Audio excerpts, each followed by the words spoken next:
Guess the person behind me is R.A. Fleischer, not George W. Bush. R.A. Fleischer. Fleischer is George W. Bush's, or was George W. Bush's press secretary. Recently, Fleischer has put out a series of tweets where he is working ferociously to do everything he can to scrub the blood of those million Iraqis out of his fingertips, out of his cuticles.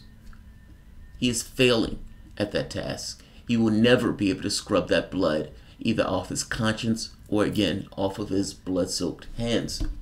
Fleischer was part of the administration, the regime that went in and murdered, killed a million Iraqis, or upwards of a million Iraqis. It wasn't just death. The reason why I pause on that, because it wasn't just death. We're talking about torture, maiming, soldiers kicking in doors. We're talking about black sites. We're talking about mass surveillance, this destruction of habeas corpus. We're talking about a war that has gone on for the last 16 years, where the United States has been in one country after the next. We're talking about tens of thousands of bombs being dropped 1 year after the next.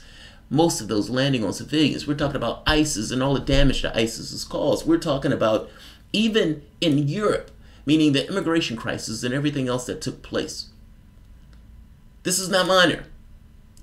It's not just the million Iraqis, the 4,000 Americans that died in the process, not to mention the $7 trillion that has been lost in this process. George W. Bush lied us into a war. It was not a mistake. George W. Bush lied us into a war. The revisionist history that people like Fleischer are trying to spin in this case needs to be nailed to the wall. Fleischer is a degenerative liar, and all of his cronies. And in fact, let me go into what Fleischer is saying, and then I want to show you why even today he's still lying. I guess that's all you got at a certain point. But this lying is not going to prosper. Take a look at Fleischer's site, or his Twitter page. The Iraq War began 16 years ago tomorrow. There's a myth about the war that I've been meaning to set straight for years. After no weapons of mass destruction were found, the claim that Bush lied, people died, the accusation itself is a lie. It's time to put it to rest. No, the accusation is not a lie. George W. Bush did lie this country into a war. There were no weapons of mass destruction in Iraq. George Bush did cherry pick the information, just like in the Chilcot report that showed that Tony Blair cherry picked the information. All of which to get this country into a war, to reshape the Middle East based on this ideological framework of conservatives of using American power to do so. And it wasn't just conservatives, by the way. Obama assiduously stuck with the plan, destroying Libya and trying to take down Syria. George W. Bush lied this country into a war. Let's take a look at one part in this diatribe. The CIA, along with the intelligence services of Egypt, France, Israel, and concluded that Saddam Hussein had weapons of mass destruction. We all turned out to be wrong. That's very different from lying. After the war, a bipartisan group was created to determine what went wrong, particularly why the intelligence community's conclusions about Iraq were so different from what was found on the ground after the war. The group of experts was named the Rob Silberman Commission. Its report was issued in March 2005. It can be found in full here. Its key finding is that the major intelligence failures took place. It also stated that no intelligence service was pressured by the Bush administration to conclude that Saddam Hussein had weapons of mass destruction in Iraq. So, right, we're all cleared, right? Nothing to see here, folks, right? Not so much. Even in the context of crafting this particular Twitter diatribe, Fleischer can't help but to lie. This is, we'll do two things. First, George W. Bush's lies have been documented. This is not a situation to which they aren't on television, that people weren't videotaping the President of the United States when he was talking and pushing this thing of regime change. There were situations in which Dick Cheney would be an anonymous source to a paper like, let's say, the Washington Post, and in being New York Times, and in being an anonymous source, he'd then go on to Sunday's newspaper and reference the article that the person wrote with him as the anonymous source. Seeing as he's the anonymous source, no one knows that he just referenced himself. It wasn't just the George Bush administration. It wasn't just people like Fleischer that allowed this war to take place. Mainstream media that wasn't critical of this war, Washington Post, New York Times, all of these media arms that are supposed to be critical of the war and hold government accountable, all of them failed. Congress, one politician after the next, lined up to allow this president to take this country into a complete war zone. And the only thing that makes this that much worse is that there was no consequences. 1 million people dead, no consequence. Let me get into the part of Bush lied. I don't want to go into too many tangents. David Corn documents one lie after the next.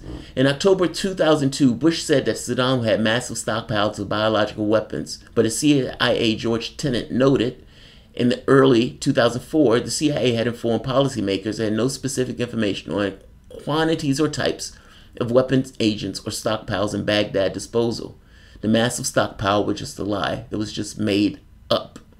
In December 2002, Bush declared, "We do not know whether or not Iraq has a nuclear weapon." That was not what the National Intelligence Estimate said. As Tenet would later testify, we said that Saddam did not have nuclear weapons and probably would be unable to make one until 2007 or 2009. Bush did know whether or not Iraq had nuclear weapons and lied when he said he didn't know in order to hype it. Essentially another lie. Documented. On CNN in 2002, Condoleezza Rice claimed that the aluminum tubes purchased by Iraq only were really suited for nuclear weapons programs. This was precisely the opposite of what nuclear experts at the Energy Department were saying. They argued that not only was it very possible that the tubes were for non-nuclear purposes, but it was likely that they were. Even more dire assessments about the tubes from other agencies were exaggerated by administration officials. And in any case, the claim that they were only really suited for nuclear weapons was just false. Again, another lie. On numerous occasions, Dick Cheney cited a report for 9/11 conspirator Mohammed Atta that met in Prague and the Iraqi intelligence officer. He said that this after the CIA and the FBI concluded that this meeting never took place, meaning Dick Cheney is saying something that he knows is demonstrably false. All of this is to pivot this country into the position of war. All of this were lies. All of this were lies. And by the way, let's go to this one for a moment. This is Ari Fleischer take a chance that Saddam might not strike again. But after September 11th, having been hit once, how can we take a chance that Saddam might not strike again?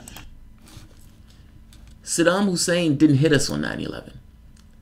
Some of the torture programs that Bush was involved in were in order to try to get people that were captured to create a link that didn't exist between Saddam Hussein and the attacks on 9/11.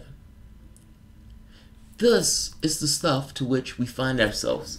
This is Fleischer, the same guy that's looking you in the face now on Twitter, lying obsessively, compulsively about the United States' role, his role, George W. Bush's role, and what is taking place in regards to the world to which we now inhabit, was back then lying as ferociously as he is now. When I call him a degenerative liar, I mean that in literal terms. Let's go further with this. Jonathan Chait digs into this idea of the report, because if you notice, he makes reference to a report. He said that they were cleared by a report. That's what Ari Fleischer is saying. Here's the catch. There were two reports. In the first report that Fleischer is referencing, and only the report that he references, the Republicans barred any notion or thought or any question into whether or not the CIA or intelligence services were pushed to come to a particular conclusion. So when Fleischer comes out and says, we were cleared by this report that said that we weren't pushing the CIA in order to get certain stories or in order to push them to a certain conclusion. The reality of it is they were barred from doing so. The report that he's referencing, they were barred from doing so. He is lying to you in the way that he's articulating what he is saying. He is outright, completely, compulsively lying. He can scrub all he wants. That blood is not going to come out. There were 2 reports. The second report digs into this question of whether or not the Bush administration lied this country into a war, whether or not the intelligence was cherry-picked, whether or not the services, intelligence services, the president's men, were pushed to come to a particular conclusion. And what they found was that the Bush administration lied this country into a war. I gave you some of the lies just then. But of course, I lived through this, and for the people who lived through this, this was somewhat of an of course. Ari Fleischer, to this day, is still lying. The worst part about the story, outside of the 1 million people that have been killed, outside of the money that was spent, outside of the chaos that's been wreaked all across Europe and all across the Middle East in regards to the people that's been killed, maimed, set on fire, destroyed, had their lives completely eviscerated, teachers, students, mothers, daughters, sons, just people just like you and me, saints, sinners, assholes, some people being awesome, some people not so much, people who are just human beings having their lives utterly destroyed. The worst part about this is no consequence. The only reason that people like Abrams, people like John Bolton, people like Dick Cheney can pop their heads up today and still have some value in regards to saying something and draw attention when they say things is because they weren't prosecuted. There was no consequence. All of those people died. A person could get caught, locked up, and put in jail for pot. And this guy went into a country and eviscerated 1 million people off the face of the earth. Not to mention just utter chaos. And he walks. George Bush is out there finger painting right now. And of course, Ari Fleischer is somewhere where he is free to put lies out on Twitter, trying to absolve himself of being the mouthpiece of essentially a regime that destroyed and set the Middle East on fire. Ari Fleischer can scrub his fingers as much as he wants. That blood is not coming out. In this here, I'm not going to keep this long. And wait, there was a super chat. Great shows, Calvin Darden. Aw, thank you, Calvin. I appreciate it, man. All right, I'm going to end this because 12 minutes is not too bad. And my other show was like 30 minutes when I did this the first time. So if you guys enjoy the content, please feel free to share, like, subscribe. You can always support the PayPal or Patreon. I did not want to let this go by without saying anything. No, what I'm saying doesn't necessarily matter in the grand scheme of things, but at the very least, when stories like this come out, 1 million people, like, think about what that means. The International Criminal Court stands there with a name as if, of the International Criminal Court, as if they're doing something. Like, how do you exist with a name like the International Criminal Court while simultaneously having a war criminal walk? Not just a war criminal walk, not even doing anything in order to apprehend the war criminal, to try to get the war criminal. You allow them to walk. You have a country that utterly and completely destroyed another country, even under Obama. Talking about the NATO powers, they utterly destroyed Libya. Humanitarian bombs. We kill people in order to save them. This kind of weird utopian logic of the war powers. Like I said, I'm going to end this here. Listen to Blind Willie McTell, Meditating Jesus. Listen to Blind Willie McTell. I don't know who Blind Willie McTell is, but I'll check it out. All right, guys. I'll end it here. What's happening, Trudy? What's happening, Bob, and everybody else? I may see you guys later tonight. I didn't have an intention of doing videos tonight. I was doing administrative work, setting off stuff to try to get people on shows and to do shows.